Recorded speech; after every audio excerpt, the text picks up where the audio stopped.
Sir, যে এখন ডেঙ্গুর প্রকোপটা অনেক বেশি দেখা যাচ্ছে, সো যাদের আসলে ডেঙ্গু হচ্ছে তাদের ক্ষেত্রে আপনার পরামর্শ কি? বেশিরভাগই ডেঙ্গু সাধারণত ক্লাসিক্যাল ডেঙ্গু বলা হয়, যে তার জ্বর আছে, জ্বরের সাথে তার কোনো বমি নাই, পাতলা পায়খানা নাই, পেটে ব্যথা নাই, তাহলে তার সে বাচ্চাগুলো আমরা বাসায় রেখে ট্রিটমেন্ট পসিবল। যে বাচ্চা যদি পরিমাণ মতো খেতে পারে তাহলে তাকে ভর্তি করার দরকার নেই। যে বাচ্চাগুলো সাধারণত যে বলা হয় যে তার জ্বর আছে, জ্বরের সাথে বমি করছে, যা খাচ্ছে বমি করে দিচ্ছে, তা এবং ডেঞ্জার সাইন বলা হয়, অ্যাবডোমিনাল পেইন, পাতলা পায়খানা আছে, এই বাচ্চাগুলো সাধারণত ভর্তির দরকার হয়।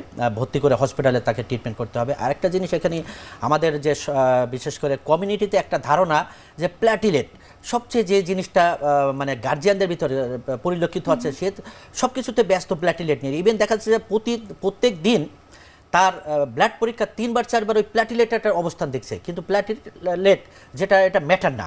একটা প্ল্যাটিলেট কমতে কমতে একটা পর্যায়ে এসে আবার বাড়া শুরু করে, কিন্তু তাকে পর্যাপ্ত পরিমাণে হাইড্রেশনটা মেনটেন করতে হবে, স্যালাইন খাওয়াতে হবে, ইভেন বাসার তরল জাতীয় খাবার এগুলোকে মেনটেন করতে হবে। ডেঙ্গু যখন হয়, ডেঙ্গু হলে কী হয় যে আমাদের শরীরের ভিতরে রক্তনালীর দেয়ালগুলো আছে, এই দেয়ালগুলো ফাঁকা হয়ে যায়।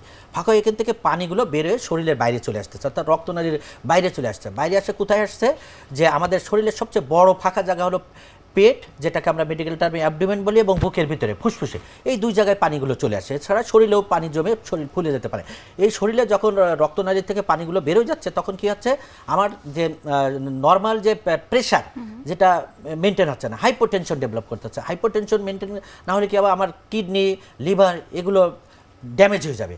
তা এই মেন হলো যাতে এই মানে তার হাইপোটেনশন ডেভেলপ না করে, তার জন্য তাকে আমরা হসপিটালে নর্মালি সে যদি পর্যাপ্ত পরিমাণে পানি খেতে পারে, ফ্লুইড জাতীয় খাবার খেতে পারে। আমরা বরাবরই বলি যে যখনই ডেঙ্গু হবে পর্যাপ্ত পরিমাণে তরল জাতীয় খাবার খান। এই তরল জাতীয় খাবারের ভিতরে বলা হচ্ছে চিড়ার পানি, ডাবের পানি, ইভেন বাসায় পাতলা করে ডাল রান্না করে খাতে, মুরগির স্যুপ এগুলো খেতে দেন।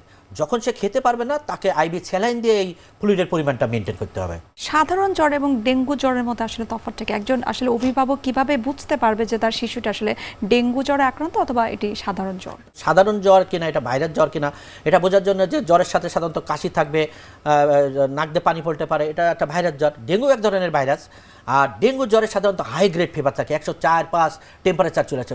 বাচ্চার গায়ে যে কথা বলতে পারে, যারা বলতে পারে তারা বলবে প্রচুর ব্যথা করছে, অর্থাৎ মেডিকেল টার্মে এটাকে বলা হয় ব্রেকবোন ফিভার। যারা কথা বলতে পারে না, সে ইরিটেটিং, ওর প্রচুর পরিমাণে কান্নাকাটি করবে। তারপরে মাথা ব্যথা।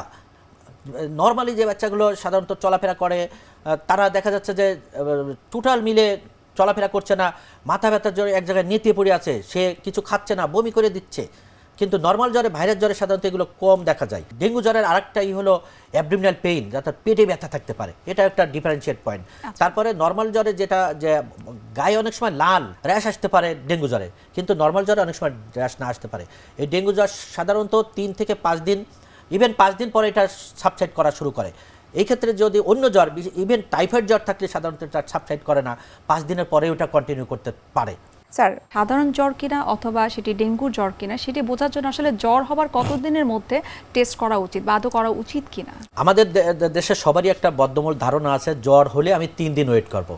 কিন্তু ডেঙ্গু জ্বর হলে আপনাকে ওয়েট করার দরকার নেই। যেদিনই জ্বর আসছে আপনি ওই দিনই পরীক্ষা করেন।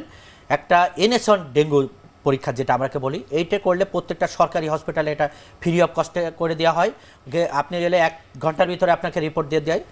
তারপরে যে জিনিসটা আরেকটা এখানে বলে রাখার দরকার, যে প্রথম 5 দিনের ভিতরে সাধারণত সিবিসি এবং এনএসন ডেঙ্গুটা সাধারণত করতে হবে। অনেকে দেখা যাচ্ছে 5 দিন পরে এনএসন পরীক্ষাটা করছে, তখন তো সে নেগেটিভ আসছে, সে ধারণা করছে আমার বাচ্চা তো ডেঙ্গু নাই, কিন্তু 5 দিন পরে এনএসন সাধারণত আর পজিটিভ আসবে না।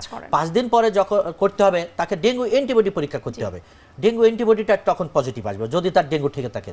এই 5 দিন যখন ক্রস করে যাচ্ছে, তখন বুঝতে হবে যে ডেঙ্গু না হতে পারে, তখন টাইফয়েডও একটা কজ, যে অনেক সময় টাইফয়েড জ্বরেও এরকম জ্বর আসে সাধারণত।